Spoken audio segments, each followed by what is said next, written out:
बिस्मिल्लाहिर्रहमानिर्रहीम अस्सलाम वालेकुम। कॉलम शामिल फारूकी के।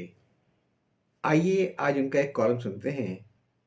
अब इम्तिहान है साबिक जजों का। ये कॉलम 9 फरवरी सन 2000 को शाया हुआ था। आइए सुनते हैं। गुज़िश्ता दिनों पाकिस्तान के चीफ एग्जीक्यूटिव ने सुप्रीम कोर्ट और हाई कोर्ट के तमाम जजों से अबूरी आइन हुक्म के तहत हल्फ लेने के लिए कहा, तो 102 में से 13 जजों ने हल्फ लेने से इनकार कर दिया और वो सुबकदोश करार पाए। अगरचे नया हलफ उठाने वाले जज रुकन जजों का तकरीबन 90% थे, लेकिन इन 12-13% जजों का जिक्र ऐसे धूम धड़क्के से किया जाने लगा गोया उन्होंने कोई ऐसा कारनामा अंजाम दिया है जो कोई अंजाम दे ही नहीं सकता। बेगम कुलसूम नवाज लोगों को सलाम करने लगी। खुद नवाज शरीफ ने फरमाया कि इन जजों का नाम तारीख के सफ़ात में दर्ज हो जाएगा। साबिक चीफ जस्टिस सुप्रीम कोर्ट की एहलिया ने फरमाया कि अपने शौहर के फैसलों पर उनका सर फख्र से बुलंद हो गया है। बार रूम में सुबकदोश होने वाले बाजजों के न सिर्फ गर्दनों में फूल डाले गए बल्कि कदमों में भी फूल निछावर किए गए। गर्ज हर वो काम किया गया जो मजदूरों वगैरह की यूनियनें करती हैं। हालांकि बात कुछ भी नहीं थी। हुकूमत ने फैसला किया कि बदले हुए हालात में तमाम जज नए हल्फ उठाएंगे। अक्सरियत का ख्याल ये था कि यह हलफ आइनी तकाज़ों के मुताबिक ज़रूरी था, चुनांचे उन्होंने हलफ उठा लिया। चंद जजों की राय मुख्तलिफ थी।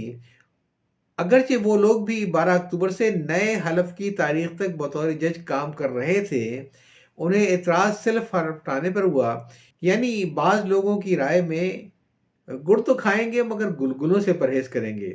ख़ास तौर से साबिक चीफ जस्टिस सुप्रीम कोर्ट ने, जो अगरचे इससे पहले एक अबूरी आइनी हुक्म के तहत हल्फ उठा चुके थे, गालिबन मौजूदा अबूरी आइनी हुक्म उनको ज़्यादा भारी महसूस हुआ। चुनांचे वो सुबकदोश होकर शहादत के ओहदे पर फायज हो गए। हालांकि यूं भी चंद दिनों के बाद उन्हें अपनी मुकर्ररा उम्र तक पहुंचकर रिटायर हो जाना था। बहरहाल मेरी तरह और भी बहुत से लोग इस सारे मामले को अब इस अंदाज से देख रहे हैं कि दर्जा शहादत पर फायज होने वाले ये जज हजरात अपनी पेंशन और दीगर मराद के सिलसिले में अगला कदम क्या उठाते हैं। इसका पस मंज़र यह है कि सुप्रीम कोर्ट और हाई कोर्ट के जजों को 3 सूरतों में पेंशन मिलती है। नंबर 1, वो अपनी मुकर्ररा उम्र तक पहुँच कर रिटायर हों, यानी सुप्रीम कोर्ट की सूरत में 65 साल और हाई कोर्ट में 62 साल। नंबर 2, वो अपनी मुकर्ररा मुद्दत पूरी कर चुके हों और रिटायरमेंट की उम्र को पहुँचने से पहले इस्तीफ़ा दे दें। और नंबर 3 ये कि उनको तिब्बी बुनियाद पर रिटायर किया जाए। चौथी कोई सूरत नहीं है कि किसी जज को पेंशन या रिटायरमेंट के बाद कोई मराद दी जाए, हत्ता कि वो जस्टिस रिटायर्ड कहलाने का भी मुस्तहिक हों। अबूरी आइन के तहत हलफ से इनकार लेने वाले जज इन तीनों में से किसी जुमरे में भी नहीं आते हैं।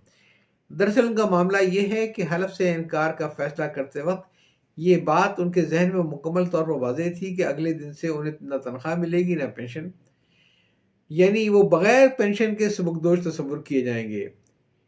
ये तो बात हुई दर्जा शहादत पर फायज होने वाली, लेकिन अगर इस मुजाहिदाना फैसले का मुआवजा इस अंदाज में लिया जाए कि मुलाजमत का जोरसा अभी मुकम्मल भी नहीं हुआ है, उसे मुकम्मल किए बगैर भी मुकम्मल तस्वुर किया जाए, तो फिर माशाअल्लाह क्या शहादत है। गैरत फ़क्र मगर कर न सकी उसको कबूल, जब कहा उसने ये है मेरी खुदाई की ज़कात।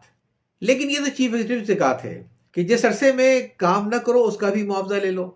कल शाम 1 फरवरी को चीफ एग्जीक्यूटिव ने उस अबूरी आइनी हुक्म के तहत जिसका हलफ लेने से चंद लोगों ने इनकार किया है, एक नोटिफिकेशन इस अम्र का जारी किया है कि हलफ न लेने वाले वो जज जो सुबकदोश हुए हैं उनकी असल उम्र से कतई नज़र समझा यह जाएगा कि वो अपनी रिटायरमेंट की उम्र को पहुंचकर रिटायर हुए हैं और इसी बुनियाद पर वो पूरी पेंशन और तमाम मराद के मुस्तहिक होंगे। हमारी राय में तो चीफ एग्जीक्यूटिव का यह फैसला भी बताते खुद मुस्तहसन नहीं है। इसका कोई जवाब नहीं है कि एक जज पेंशन और दूसरी मराद से महरूमी से पूरी तरह आगाह होने के बावजूद अगर सुबकदोशी का फैसला करे और अबूरी आइन के तहत अपना हलफ उठाने से इनकार करे, जिसे 90% जज काबिल एतराज़ समझें, और चीफ एग्जीक्यूटिव उसी आइनी हुक्म के तहत एक खुसूसी हुक्म जारी कर दे کہ اس جج کو وہ پینشن دو جس کا وہ آئین یا قانون کے تحت مستحق نہ ہو۔ عجیب بات ہے کہ جن ججوں نے حلف اٹھانے کا فیصلہ کیا اور آج کچھ دنوں بعد ذاتی یا طبی بنیاد پر ملازمت کی عمر پورے ہونے سے پہلے ہی اگر وہ ریٹائرمنٹ لے لیں گے تو ان کی پینشن کی رقم ان سے بھی کم ہو سکتی ہے جو حال پھول پہن کر گھر گئے تھے۔ ریپیٹ، جو ہار پھول پہن کر گھر گئے تھے۔ ہماری رائے میں یکم فروری والا حکم حلف اٹھانے والے ججوں کے ساتھ زیادتی ہے۔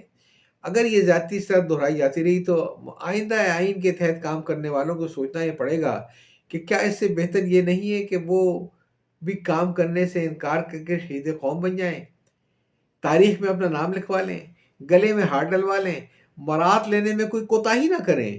ایسے شہیدوں کو ان کی بیویاں سلام تو کریں، لیکن ہم جیسوں کے لیے ذرا مشکل کام ہوگا۔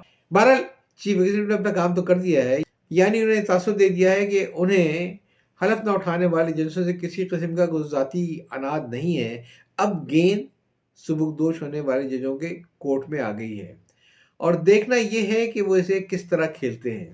جس لمحے انہوں نے عبوری آئین کے تحت حلف لینے سے انکار کر دیا وہ اسی وقت سبکدوش ہو گئے اور یکم فروری والے حکم کے تحت ملنے والی پینشن قبول کر کے گویا وہ اس بات کا تاثر دیں گے کہ سبکدوشی کی تاریخ سے وہ ملازمت پر قائم و دائم تھے اور یکم فروری سے نئے سرے سے ریٹائر ہوئے۔ غالباً یہ وہی بات ہوگی کہ میٹھا ہپ ہپ کڑوا تھو تھو، غازی بن کر پینشن لو اور دوسری برات لو، تا حیات جسٹس ریٹائرڈ بھی رہو، شہید بھی کہلاؤ۔ ایک فیصلے میں 3 وجہ، واہ بھائی واہ۔ صحیح بات یہ ہے کہ ان 13 ججوں کا امتحان کا وقت اب آیا ہے۔ مثلا اگر سعید الزماں صاحب یہ تمام برات بخوشی قبول فرما لیتے ہیں جو فروری کے بعد انہیں یوں بھی مل جانی تھی، تو پھر یہ قربانی تو کوئی بھی دے سکتا ہے۔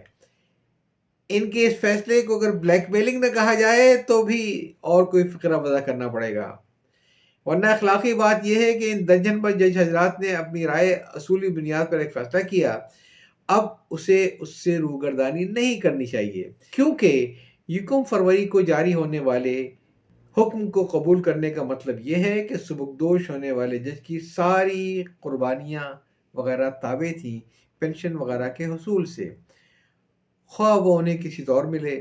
اگر سابق جج بدلے ہوئے حالات کے تحت پینشن وغیرہ کے کاغذات پر دستخط کرنے سے انکار کر دیں تو ہم اصول کی خاطر اسے قربانی کہیں گے، ورنہ ڈرامے والی قربانیاں ہم نے بہت دیکھی ہیں۔